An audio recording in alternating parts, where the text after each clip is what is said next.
अच्छा, अब last time colonel electricity की बात कर रहे थे और आखिरी काम क्या क्या कौन सा वाला?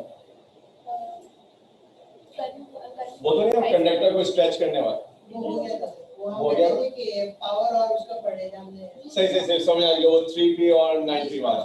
ठीक, तो इसका मतलब हम जूल्स लॉ तक पढ़ चुके हैं, ठीक है ना। आज हम बात करेंगे ईएमएफ की। ईएमएफ का जिक्र तो नहीं किया और 9 टर्नल रेजिस्टेंस का किया। तो आप सारे जो है वो कौन सा वाले बच्चे हैं? ईकेट वाले। तो इसका मतलब है कि आपको तो अभी सीरीज ऑफ एल कॉम्बिनेशन भी पढ़ना है, ठीक। लेकिन पहले जो है वो जल्दी से हम जिक्र कर लेते हैं इंटरनल रेजिस्टेंस ऑफ सेल का और ईएमएफ। देखिए, जितने भी मटेरियल्स हैं जिनको आप कंडक्टर का दर्जा देते हैं, उन तमाम मटेरियल के अंदर क्या पाई जाती है? Internal resistance. क्योंकि रेजिस्टेंस जो है वो कंडक्टर का एक बुनियादी कैरेक्टरिस्टिक है।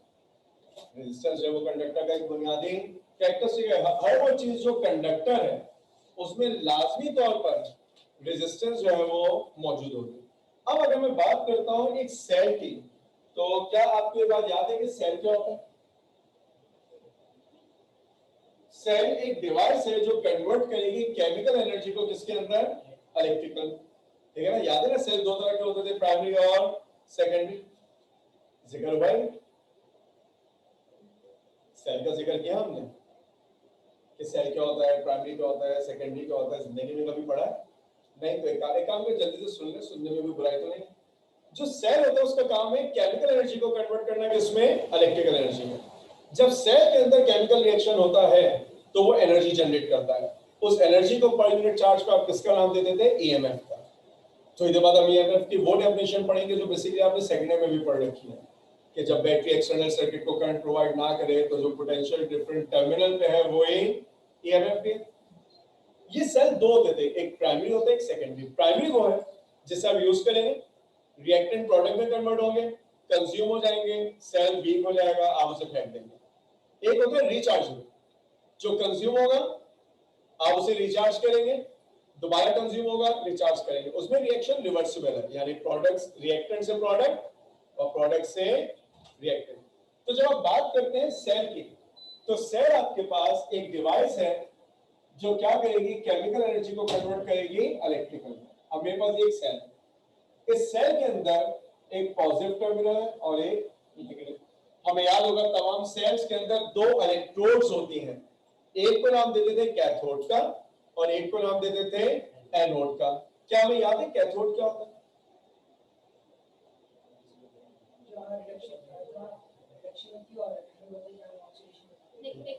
जिंदगी इतनी मुश्किल कर देना, आसान कर लेते हैं।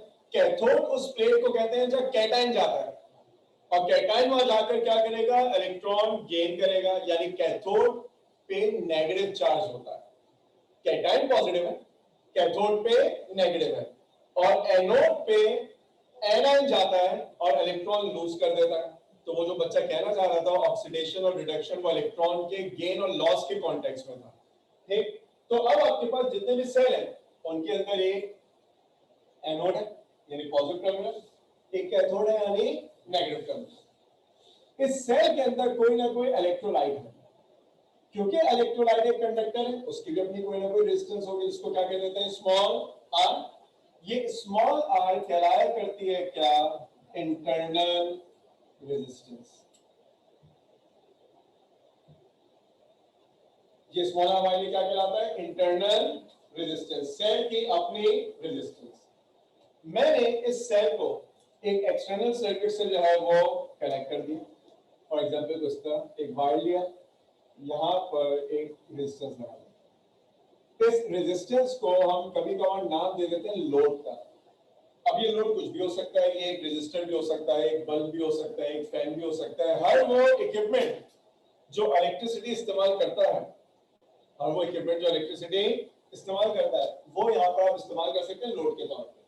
ये रेजिस्टेंस हो गई। अब करंट फ्लो करें, करंट की कौन सी डायरेक्शन हम सर्किट में शो करते थे? कन्वेंशन। और कन्वेंशन हमेशा प्लस से कहा जाता है माइनस। तो इस तरीके से जो असल करंट होगा वो कौन सा होगा? इलेक्ट्रॉनिक। जो माइनस से कहा जाएगा प्लस। लेकिन हम सर्किट में हमेशा शो कौन सा करते हैं? कन्वेंशनल। जो प्लस से कहा जाता होगा माइनस। वो करंट जो है वो लेट से आई, अब होता ही है कि सेल में जब केमिकल रिएक्शन होता है तो वो कुछ एनर्जी जनरेट करता होगा। उस एनर्जी को पर यूनिट चार्ज पे आप नाम दिया करते थे किसका, ए एंड एफ, जिसको मैं सिर्फ किससे डिनोट कर दूंगा, ई से। अच्छा, अब इसका नाम है इलेक्ट्रोमोटिव फोर्स। क्या ये एक फोर्स है? अगर मैं आपको एक एमसीक्यू दूं कि इलेक्ट्रोमोटिव फोर्स इज, अब चार ऑप्शन है। The force needed to move an electron in the circuit, the energy needed to move an electron in the circuit, the energy needed per unit charge, और none of the above। किसको mark कर लीजिए?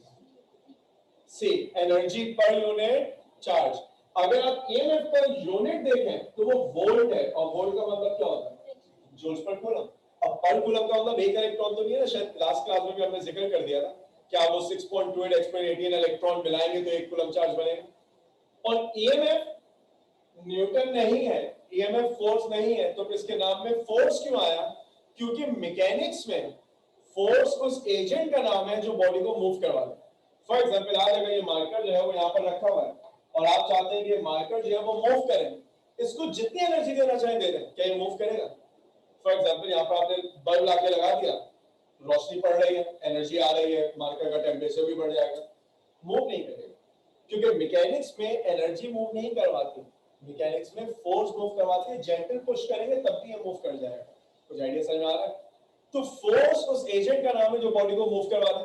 अब electricity में ये energy electron को move करवा रही है, यानी इसका बिहेवियर एग्जैक्टली वही है जो मैकेनिक्स में किसका होता है, फोर्स का। तो मैंने इस एनर्जी को किसका नाम दे दिया, इलेक्ट्रोमोटिव फोर्स। लेकिन याद रखिएगा, इलेक्ट्रोमोटिव फोर्स फोर्स नहीं है।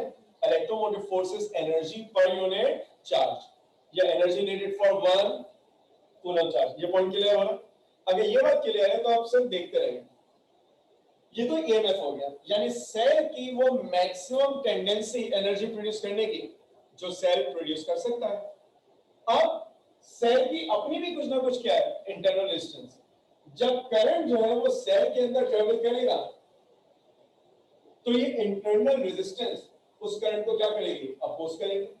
तो सेल की कुछ एनर्जी इस इंटरनल रेजिस्टेंस को ओवरकम करने में क्या हो जाएगी, जाया। जो यहां पर जाया होगी उसको डिनोट किया जाता है VR से, और इसका नाम हमने क्या रख दिया, लॉस्ट वोल्टेज। लॉस वोल्टेज उस वोल्टेज को कहते हैं जो इंटरनल रेजिस्टेंस की वजह से क्या हो जाएगा, जाया हो जाएगा। अब जो कुछ इस R को मिलेगा उसको मैं सिर्फ कह देता हूं क्या, V, और इस V को हम नाम देते हैं क्या, टर्मिनल पोटेंशियल डिफरेंस। तो अब तीन वोल्टेजेस हो गए। एक है ईएमएफ, ईएमएफ का मतलब है सेल की मैक्सिमम टेंडेंसी इलेक्ट्रिसिटी प्रोड्यूस करने की। दूसरा आपके पास क्या है, VR, लॉस वोल्टेज जो सेल के अंदर जाया होगा। तीसरा है terminal potential difference. Common sense इस्तेमाल करें, अगर मैं E, VR और V को मिला के कोई फॉर्मूला लिखना चाहूं तो क्या लिखूं, इस तरह लिख सकता हूं, E will be V plus VR। अगर आप वॉच से देखें तो ये VR यहां पर है, ये V यहां पर है, दोनों टेक्निकली सीरीज में है ना। ये आसान बात होगी, जो ईएमएफ है वो दो हिस्सों में डिवाइड हो रहा है। एक हिस्सा इंटरनल रेजिस्टेंस के पास जा रहा है, एक एक्सटर्नल रेजिस्टेंस के पास जा रहा है। तो हमारे को फॉर्मूला बनेगा E equal V plus VR। Expand करना, E is equals to V plus I into R। शायद इक्वेशन आपको याद आ गई, E is equals to V plus IR, या उसको ऐसे भी लिख सकते हैं IR plus I into small r, क्योंकि करंट की वैल्यू तो सेम है। कैपिटल R से मल्टीप्लाई करेंगे तो टर्मिनल पोटेंशियल डिफरेंस आ जाएगा, स्मॉल r से मल्टीप्लाई करेंगे तो लॉस वोल्टेज आ जाएगा। यहां तक बात समझ में आ रही है? अच्छा, इस इक्वेशन को देखिए, ये इक्वेशन उस वक्त अप्लाई की जाती है जब सेल आपके पास डिस्चार्ज हो रहा होता है। ये फॉर्मूला हम उस वक्त अप्लाई करते हैं जब सेल हमारे पास डिस्चार्ज हो रहा होता है, ठीक। और अगर सेल चार्ज हो रहा हुआ, अब ये जो कॉन्सेप्ट है ना, ये शायद थ्योरी में तो आपको किताब में नजर ना आए, लेकिन किताब के अंदर क्वेश्चन मौजूद है। क्या लास्ट टाइम मैंने आपसे कहा था अपने साथ बुक लेके आइए, तो कोई बच्चा लेके आ गया जल्दी से, चले कोई एक लेके आया, बस एक किताब ले लें जल्दी से। चलो, उन मोहतरमा ने पहले निकाल दिया, मेरे से ले लेता नहीं। किताब होगी ना तो आपको अब फायदा नजर आएगा कि किताब का फायदा क्या है। अगर आप बुक के पेज नंबर 103 पे आ गए, बॉयज में से किसी के पास किताब नहीं, ठीक है, यानी ना फरमानी की जो है वो इंतहा हो गई कि किताबें जो है वो साथ लाएंगे, फायदा होगा। पेज 103 पे एक क्वेश्चन मौजूद है, सिर्फ अल्फाज गौर से सुनिएगा। A storage battery whose EMF is 12 volt and whose internal resistance is 0.02 ohm is to be charged. सवाल में खास तौर पर लिखा हुआ है is to be charged, यानी ये सेल के डिस्चार्ज होने का केस है या सेल के चार्ज होने का केस है? चार्ज होने का। जो थ्योरी आपने पढ़ रखी है ना, उसमें सेल के सिर्फ किसके होने का जिक्र है? डिस्चार्ज होने का। जब ये सेल चार्ज होगा तो इस फॉर्मूले की शक्ल बदल जाती है, कुछ ऐसे लिखा जाता है। क्यों लिखा जाता है मैं अभी समझा के देता हूं। V माइनस आई, ये इक्वेशन उस वक्त अप्लाई होगी जब सेल को क्या किया जाएगा? चार्ज। अब देखें न्यूमेरिकल सॉल्व करते हैं इस इक्वेशन से।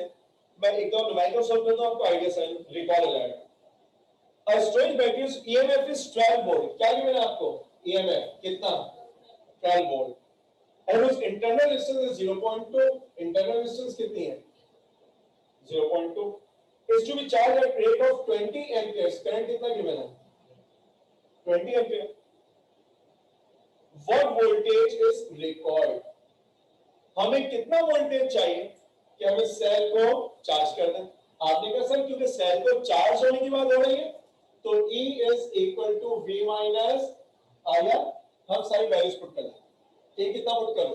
12, V is unknown, I is 20, R is 0.2, 12 V minus, now 20 into 0.2 क्या बन जाएगा? 4। आप तो सारे इक्वेट वाले, इतने मैथमेटिक्स तो खुद भी कर सकते हैं और कैलकुलेटर भी शायद अलाउ होता है। सिंपल नहीं है, कहीं पे भी नहीं है, चलो फिर तो मल्टीप्लाई करते हैं। अगर 20 into 2 होगा तो 40 आता, डबल आएगा। अगर 20 into 0.2 होगा तो सिर्फ 4 आएगा, ये बन जाएगा 4। तो V क्या बनेगा? 12 plus 4, आंसर क्या आएगा? 16। देखिए ये सवाल अगर 4 नंबर के लिए आता ना तो एग्जामिनर आपको एक नंबर यहाँ पे दे देता, आपको वो मेरे ख्याल से 2 नंबर इस पूरी वर्किंग में दे देता और एक नंबर आपको वो यहाँ दे देता। 4 में से 4 मिल जाते हैं, 5 मिनट आप लगाते हैं पूरे नंबर पे। ये है एमसीक्यूज। यहाँ पर आपने एक सवाल को 4 मिनट में सॉल्व नहीं करना, इवन एक सवाल को 1 मिनट में भी नहीं करना। क्यों? पूरे पेपर में जो क्वेश्चंस है वो ऐसे रिलीजियसली किसी टेक्निक को फॉलो करके थोड़ी बनाए गए कि हर सवाल 60 सेकंड में सॉल्व होगा। कोई ना कोई सवाल ऐसा भी होगा जिसको सॉल्व करने के लिए आपको 2 मिनट चाहिए, आपको 1.5 मिनट चाहिए। तो ये 1.5 मिनट का आधा मिनट एक्स्ट्रा, 2 मिनट का 1 मिनट एक्स्ट्रा कहां से आएगा? कोई ना कोई सवाल ऐसा होगा जो 10 सेकंड में सॉल्व होगा। ये सवालों की वो एक किस्म है। लेकिन क्यों? लॉजिक समझिए। अगर मुझे एक सेल को जो 12 वोल्ट का है चार्ज करना है तो मुझे कितनी वोल्टेज सोर्स चाहिए होगी? आप सोचें उसका लॉस वोल्टेज कितना है। अगर मेरे पास एग्जाम में सवाल आया तो मैं तो इन दोनों को फौरन मल्टीप्लाई करूंगा, क्या आंसर आएगा? 4, यानी 4 वोल्ट लॉस्ट हो जाएगा। अब अगर मैं बैटरी को 12 दे दूं तो 4 तो जाया हो जाएंगे, बैटरी को कितने मिलेंगे? 8। तो मुझे बैटरी को कितना देना चाहिए? 16, ताकि चार्ज जाया हो जाए और बैटरी को पूरे कितने मिल जाए? 12। कुछ पहले पढ़ा मैंने क्या कहा। अगर आप इस तरह सॉल्व करेंगे तो आपको ये कुछ भी नहीं करना पड़ेगा, आंसर आपके तब भी 16 आएगा। देखो वो मासूम बच्चे जो ये सोच रहे हैं कि सही आपने क्या बता दिया, मैं एग्जांपल चेंज कर देता हूं क्योंकि कुछ बच्चे ना आगे होके देख रहे हैं सही, अब देखें क्या होगा। गौर से सुनिए। एक सेल है जिसका ईएमएफ है 15 वोल्ट, ठीक है। इस सेल की ईएमएफ इंटरनल रेजिस्टेंस है 0.5 ओम, ठीक। इसमें से करंट गुजरता है लेट्स से 5 एम्पियर। अब आप सोचें what voltage source is needed, तो मैं क्या करूंगा? मैंने कहा पहले ये देख लें कि कितना लॉस्ट है, कितना लॉस वोल्टेज है। 5 into 0.5 याद है, जब भी कोई चीज 0.5 से मल्टीप्लाई होती है वो आधी हो जाती है, तो 0.5 into 5 is 2.5। तो हमारे पास लॉस वोल्टेज कितना आएगा? 2.5। तो मुझे बैटरी को कितना देना पड़ेगा? 15 plus 2.5 यानी 17.5। तरीका समझ में आ रहा है? अगर ये सवाल पेपर में आ गया और आपको ये लॉजिक समझ में आती है फिर तो जिंदगी आसान है ना, कुछ भी नहीं लिखना। आप सिर्फ ये देखिए करंट कितना है, रेजिस्टेंस कितनी, इंटरनल मल्टीप्लाई करना है, जो भी आंसर है उसे ईएमएफ में ऐड करना। आपको इतनी वर्किंग की कोई नीड नहीं है। पॉइंट समझ में आ रहा है कि जब आपके पास इंटरनल रेजिस्टेंस रिलेटेड क्वेश्चन आते हैं तो आपको बात समझ में आनी चाहिए। अब वो डेफिनेशन सुन ले ईएमएफ की जो आपने सेकंड ईयर में पढ़ी। अगर मैं कहूं कि एक्सटर्नल सर्किट ही नहीं है तो करंट कितना हो जाएगा, जीरो। अगर एक्सटर्नल सर्किट नहीं है, लेट्स से ये बैटरी है और कोई रेजिस्टेंस नहीं है बाहर, तो क्या करंट फ्लो करेगा, नहीं।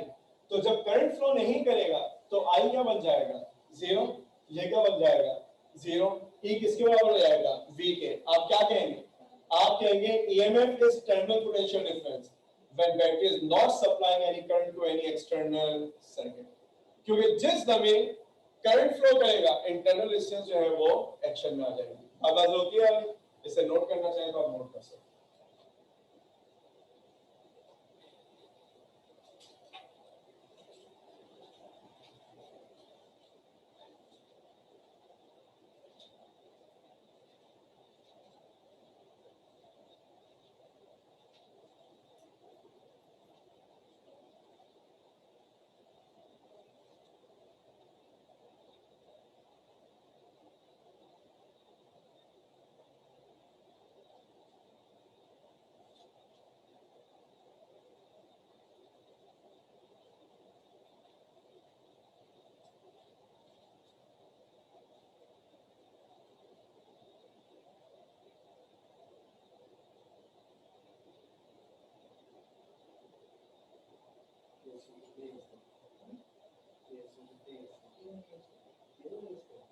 पहले बार तो उससे आया ना, तो मतलब लिया था, उसमें मेरे को नहीं आया, लेकिन मैंने ऑपरेटर नंबर में मैथ अटेम्प्ट किया, उसमें आया। वो है कि रेडियो इंडस्ट्री आ गई, ये एक्सेंट ऑफ 1980 P2 के इस साल एक्सेंट ऑफ केबल एक्सेंट। अच्छा, इनको भी एग्जाम हुआ है, कौन सा करता है उधर का जो था वो फिजिक्स का पेपर, कौन सा, 4 या 5, पेपर 4 या पेपर 5? पेपर का बहुत नाम है, पेपर 4 थोड़ा चैलेंज। कोई सवाल है जी, बस याद करें कि कोई सवाल है जो मतलब बहुत वियर्ड सा है, और मैथ भी था, लेकिन मैथ में से तो चीज़ आए थे, तो उसकी बहुत बिल्कुल जैसे हम समझ रहे थे कि इजी क्वेश्चन नहीं है, इजी क्वेश्चन नहीं है, बिल्कुल टफ क्वेश्चन है, तो ये समझ रहे कि नया स्किल्स है तो हम इजी क्वेश्चन आते हैं, लेकिन नहीं, हम क्या आसान समझते हैं, आसान बनाएंगे।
चलो कॉपी किया आप लोग?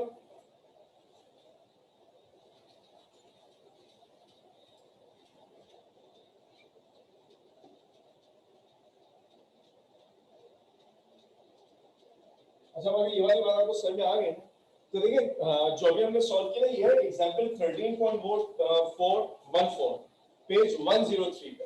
अगर आप बुक की प्रॉब्लम्स देखेंगे तो जैसे पेज नंबर 108 पे आपको जो है वो प्रॉब्लम नजर आ जाएगी।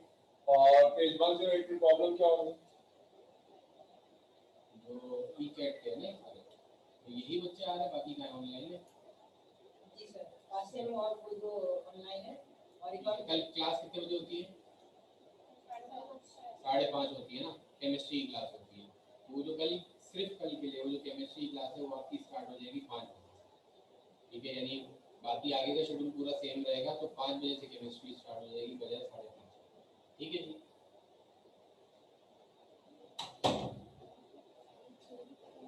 चल अब पेज 108 पे आपको दो प्रॉब्लम नजर आएंगी 13.10 13.11 दोनों इसी टॉपिक की। मैं आप सवाल सुनाता हूँ, सवाल सिर्फ सुनिएगा। आपसे कह रहे हैं a source of what potential difference is needed to charge a battery of 20 volt EMF। अगर कोई वैल्यू नोट करना चाहे तो आप अपने पास लिख सकते हैं ताकि आप मुझे आंसर बता सकें।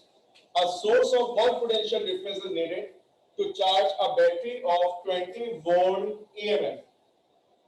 An internal resistance of 0.1 ohm at a rate of 70 ampere. Internal resistance of 0.1 ohm at a rate of 70 ampere. क्या आंसर आएगा? 27 चार्ज करें चार्ज चार्ज तो 27 चले और कितनों के बाद 27 है? 27 और 27 आना चाहिए। क्यों? क्योंकि इंटरनल रेजिस्टेंस है 0.1, करंट है 70, तो लॉस वोल्टेज कितना हो जाएगा 7, ईएमएफ कितना है 20, तो मुझे 27 देना पड़ेगा ताकि 7 लॉस हो जाए और 20 जो है वो सेल को मिल जाए। तो देखिए आसान काम है ना, आप कैलकुलेट कर सकते हैं। जो 13.11 है उसमें क्या कह रहे हैं? A battery of 24 volt is connected to a 10 ohm load and a current of 2.2 ampere flows. Find the internal resistance of the battery and terminal potential difference. सवाल सॉल्व नहीं करना है, सिर्फ एक बात बता रहा हूं। सवाल सुनिए, सिर्फ बता दें चार्जिंग का केस है डिस्चार्जिंग का। A battery of 24 volt is connected to a 10 ohm load and a current of 2.2 ampere flows. Find the internal resistance of the battery and its terminal voltage. Discharging का, क्योंकि अगर charging का case होगा ना वो खास तौर पे कहेंगे a source of what potential difference is needed to charge। तो मैं सिर्फ डिफरेंशिएट करना चाह रहा हूं कि सवाल आपको बताएगा कि is it the case of charging और डिस्चार्जिंग। यहां तक बात समझ में आ रही है? अच्छा देखिए अब यहां तक आते आते हमने ओम्स लॉ का जिक्र किया, हमने जो है वो पावर का जिक्र किया यानी जूल्स लॉ, हमने जो है वो इंटरनल रेजिस्टेंस का ईएमएफ का जिक्र कर दिया। अब जो चैप्टर का बाकी पोर्शन है वहां पर हमें जिक्र करना है सीरीज और पैरेलल कॉम्बिनेशन का, लेकिन उससे पहले मेरा ख्याल है हमें एक आध न्यूमेरिकल जो है ना वो कोई और सॉल्व कर लेना चाहिए। फॉर एग्जांपल सवाल सुनते हैं, नेक्स्ट टाइम आपकी बुक होगी, मैं सवाल इसलिए नहीं लिख रहा कि आपको आदत पड़े किताब लाने की, आज मुश्किल होगी ना तो कल किताब आ जाएगी। सवाल कैसा है? A certain battery is rated at 80 ampere hour. How many coulomb of charge can this battery supply? तो 80 एम्पियर आर का मतलब क्या है? आपको करंट गिवन है कितना 80 एम्पियर, टाइम कितना गिवन है 1 आवर। वो आपसे पूछ रहे हैं how many coulomb of charge can this battery supply. तो आपको बेसिकली चार्ज की वैल्यू चाहिए। आप क्या करेंगे? आप फॉर्मूला अप्लाई कीजिए। आपने कहा I is equals to Q over T। ठीक, आपके पास करंट कितना है 80, टाइम है 1 आवर। हम हमेशा ऐसा यूनिट इस्तेमाल करते हैं, तो ऐसा यूनिट का मतलब क्या होगा 3600 सेकंड्स। तो मेरे पास Q की वैल्यू क्या बन जाएगी 80 into 3600। अगर कैलकुलेटर अलाउ नहीं है तो समझ लीजिए कि ऐसे नंबर को मल्टीप्लाई कैसे किया जाता है। देखिए थोड़ा सा अकल से काम लीजिए। वो अकल से आप क्या काम ले सकते हैं? बड़े नंबर को मल्टीप्लाई करना मुश्किल है, इसे साइंटिफिक में कन्वर्ट कर दीजिए। तो क्या मैं कह सकता हूं दिस इज 8 into 10 power 1, सही है। और इसको क्या लिखूं 36 into 10 पावर 2। मैंने 3.6 से लिखा, मैं डेसिमल यूजुअली अवॉइड करना चाहता हूँ, वो जिंदगी मुश्किल लगने लगती है। तो आप 36 एक्सपोनेंट 2 लिख दें, आप 3.6 लिखते तो पावर 3 बन जाती। अब सिर्फ 8 और 36 को मल्टीप्लाई करना, तो आप क्या करें, ये रहा 36, ये रहा 8, 8 into 6 क्या होता है 48, 8 3 24 और 4 क्या बन जाएगा 28। तो ये बन जाएगा 288 एक्सपोनेंट 3। अब डेफिनेटली ऑप्शन ऐसा नहीं होगा, ऑप्शन में आपको नजर आएगा क्या 2.88 एक्सपोनेंट 5, 2.88 एक्सपोनेंट 5। अच्छा, अब क्योंकि मैंने समझाने के लिए सॉल्व किया तो मैंने इतनी वर्किंग करके देखा। अगर आपकी अरिथमेटिक अच्छी है तो आप सिर्फ क्या करते हैं, आप ये कहते हैं कि ये 8 है, ये 36 है, दोनों को मल्टीप्लाई करके 288 आता है, और कितने जीरोस हैं 1 2 और 3, 1 2 और 3। आप डायरेक्टली जो है वो इस नतीजे पे पहुंच सकते हैं। तो ये जो क्विक मैथ्स है, इसका कोई डेफिनेट रूल नहीं होता, ये तो हर इंसान की अपनी मर्जी है कि आपको क्या चीज आसान लगती है। हो सकता है किसी को ये आसान लगे, सब मैं तो पूरा 3600 को 80 से मल्टीप्लाई कर सकती हूँ आसानी से, कर लीजिए, हमें बुरा नहीं लगता। आपको ऐसे आसान लगता है ऐसे कर लीजिए, आपको साइंटिफिक में आसान लगता है साइंटिफिक में कर लीजिए। प्रैक्टिस कीजिए, किसी ना किसी एक तरीके में आप जो है ना वो एक्सपर्ट लाजमी तौर पर हो जाएंगे। बात हो रही है कैसे सॉल्व करते हैं, ठीक। अच्छा, एक जो है थोड़ा सा मुश्किल सवाल सॉल्व करते हैं। सवाल अगर आप चाहें तो आप क्वेश्चन अपने पास नोट भी कर लें जिनके पास बुक नहीं है। A silver wire 2 meters long, a silver wire 2 meters long is to have a resistance of 0.5 ampere. Is to have a resistance of 0.5 ampere. What should be its diameter? What should be its diameter? और आपको एक value given होगी resistivity की, और wire जो है वो silver का था, तो सिल्वर के लिए रेजिस्टिविटी होती है 1.52 exponent minus 8, 1.52 exponent minus 8। Sir आपने बोला रेजिस्टेंस होनी चाहिए 0.5 एम्प्स ओम। अगर मैंने एम कह दिया था तो माजरत के साथ वो एम्पेयर नहीं होगा, वो ओम होगा। A silver wire 2 meter long is to have a resistance of 0.5 ohm. What should be its diameter? और specific distance है 1.52 exponent minus 8। जैसे सॉल्व करें, बताएं आंसर क्या है डायमीटर का।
5 मिनट ले ली और नतीजा ये निकला कि कुछ भी नतीजा नहीं निकला। तो अब एक काम करते हैं, जल्दी से यहाँ देखिए। तो मेरा ख्याल है मैं भी 5 मिनट लूंगा क्योंकि मैं समझा रहा हूँ, इसलिए एक दफा सीख लेंगे तो मेरा ख्याल है नेक्स्ट टाइम आप विद इन मिनट जो है वो सॉल्व कर लेंगे। देखिए सबसे पहले डेटा वेटा बनाने की नीड तो नहीं होती ना, हमने तो सवाल पढ़ा, हमें समझ में आ गया कि हमें कौन सा फॉर्मूला अप्लाई करना है, R is equals to rho L over A। ठीक, सवाल में डायमीटर मांगा, अगर डायमीटर मांगे तो इसका मतलब एरिया के अंदर छुपा हुआ एरिया निकाल लेते हैं। आपने कहा A बराबर होगा रो L ओवर R, सारी वैल्यूज पुट करें। रो कितना गिवन था आपको 1.52 एक्सपोनेंट माइनस 8, L कितना गिवन है 2 और R कितना गिवन है 0.5। अच्छा ये 2 और 0.5 है ना, ये तो मेरे पसंदीदा नंबर है। अगर मुझे एमसीक्यूज बनाने हैं जहां पे कैलकुलेटर अलाउ नहीं है, क्योंकि 2 से मल्टीप्लाई करना बड़ा आसान है, क्वांटिटी को डबल कर दीजिए, और 0.5 से डिवाइड करना भी बड़ा आसान है, क्वांटिटी को डबल कर दीजिए। करके देख लीजिए, ये है 1.52। अगर मैं इसे 2 से मल्टीप्लाई कर दूं तो क्या आंसर आ जाएगा मेरे पास 3.04। अगर मैं 1.52 को डबल कर दूं तो 3.04 आता है। एग्री करना है बात से, पर देखिए ना 1.5 पे डबल क्या होता है 3, अप्रोक्सीमेशन ही करनी है ना, हटा दीजिए इस 0.04, कितना फर्क पड़ जाना है इससे। अब 3 रखिए, अब 3 जब 0.5 से डिवाइड होगा तो क्या बन जाएगा 6, क्योंकि जब कोई चीज 0.5 से डिवाइड होती है वो भी डबल हो जाती है। क्या आंसर आएगा 6 एक्सपोनेंट माइनस 8। ये एरिया है तो ये क्या बन जाएगा पाई आर स्क्वायर। तो पाई और मल्टीप्लाई है, दूसरे तो आगे क्या होगा डिवाइड, तो आप कहेंगे R square is 6 exponent minus 8 divide by 3.14। Approximation है तो बुरा मानेंगे अगर मैं इसको सिर्फ 3 बना दूं, नहीं 3.14 है, तो इसका मतलब मेरे पास आंसर आ जाएगा 2 एक्सपोनेंट माइनस 8। अब यहां से असल ट्रिक स्टार्ट होगी, ये बन गया 2 एक्सपोनेंट माइनस 8। जब कभी भी स्क्वायर हो ना तो इस पावर को इवन बना दीजिए, आपकी जिंदगी बड़ी आसान हो जाएगी। क्यों, जब मैं स्क्वायर रूट लूंगा तो 2 का स्क्वायर रूट तो बच्चे में याद होता है 1.414, ये होता है ना 1.414, लिख दीजिए। और जब 10 पावर माइनस 8 का स्क्वायर रूट लेंगे तो ये बन जाएगा 10 पावर माइनस 4। पहले पढ़ रहा क्या क्या। अगर ये इवन नहीं होता तो मैं इसको इवन बना देता। फॉर एग्जांपल मैंने सॉल्व किया, मेरे पास सब वैल्यू आ गई 2 एक्सपोनेंट माइनस 7, तो मैं क्या करता, मैं इसको लिख देता 20 एक्सपोनेंट माइनस 8, और फिर मैं कहता कि 20 का स्क्वायर रूट जो है वो 4 और 5 के दरमियान होगा, 4.4 के आसपास होगा, ताकि मैं इसका स्क्वायर रूट ले सकूं। और पावर का स्क्वायर रूट आप नहीं निकाल पाएंगे, इवन होना जरूरी है। क्या ये वाली बात समझ में आ रही है? ये आंसर आ गया, ये तो रेडियस है ना, डायमीटर कैसे निकालेंगे, डबल कर दें 2.82 एक्सपोनेंट माइनस 4 मीटर। अब जिनके पास किताब मौजूद है वो आंसर देखें, क्या आंसर है 2.88 2.78। क्या बुरी अप्रोक्सीमेशन? नहीं। अगर ये सवाल पेपर में आएगा तो मेरा तो इस बात पे ईमान है कि आपको ऑप्शंस क्या देंगे, 2 exponent minus 4, 2.8 exponent minus 4, 3.2 exponent minus 4, 5 exponent minus 4। तो मेरा ख्याल है कि आप इसको आसानी मार्क कर सकते हैं। ये बात आपको समझ में आ रही है? अभी तो मैंने पहली अप्रोक्सीमेशन समझाई है, मैंने समझाने में 2.5 मिनट लिया, यानी अगर समझाने में 2.5 मिनट लिया, आपको ये तरीका समझ में आ रहा है कि मैं अप्रोक्सीमेशन करते कैसे हैं, तो नेक्स्ट टाइम मेरा ख्याल है कि आप ये 1 मिनट 1.5 मिनट में सॉल्व करने में कामयाब हो जाएंगे। तरीका समझ में आ रहा है सॉल्व कैसे किया? ठीक, अगर नोट करना चाहते हैं नोट कर लें, बस एक छोटी सी बात समझ लीजिए, रहना जाए। जब हम अप्रोक्सीमेशन करते हैं ना, तो अभी तो पहला सवाल था, 4-5 सवालों के बाद मैं इस बात की भी कोशिश करूंगा कि आपको समझ में आए कि जो हरकत आप कर रहे हैं उससे आपका आंसर एक्चुअल से ज्यादा आएगा या एक्चुअल से कम आएगा। क्या मतलब है, यहां देखिए, ये उसूली तौर पर था 3.04, मैंने इसको जो है वो 3 बना दिया, तो मेरे हिसाब से ये वैल्यू जो है एक्चुअल से क्या हो गई, कम हो गई। फिर मैंने क्या किया, जब डिवाइड करना था तो 3.14 होना चाहिए था, मैंने 3 बना दिया, तो अभी वैल्यू थोड़ी सी क्या हो जाएगी, बढ़ जाएगी।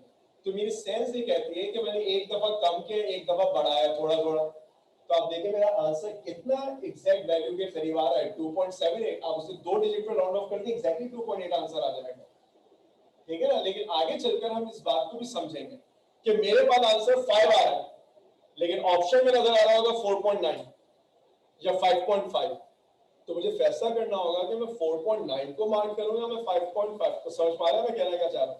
तो ये चीज प्रैक्टिस से आएगी। अभी तो पहला सवाल है, थोड़ा आगे जाकर आएगी। यहां तक बात क्लियर हो रही है, यहीं तक रखेंगे, अगली क्लास में यहां से शुरू करेंगे, ठीक।